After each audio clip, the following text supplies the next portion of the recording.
28 people in 28 days. Let's go.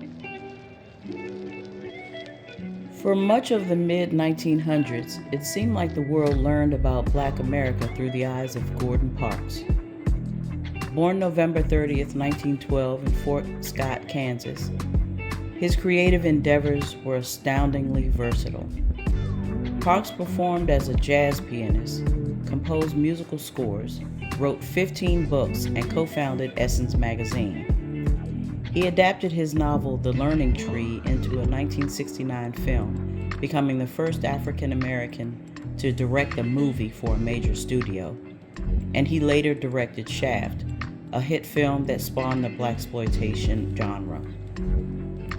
But he reached his artistic peak as a photographer, and his intimate photos of African American life are his most enduring legacy. After buying a camera from a pawn shop at age 25, Parks began snapping away.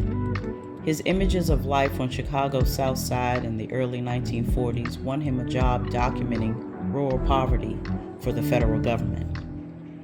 Parks's photos evoke the humanity of his subjects, inspiring empathy and activism. A 1948 photo essay about a Harlem gang leader landed him a gig as Life magazine's first Black staff photographer. In the decades that followed, Parks traveled the country capturing iconic images of the segregated South, the Civil Rights Movement, and such figures as Muhammad Ali and Malcolm X. His images now grace the permanent collections of major art museums.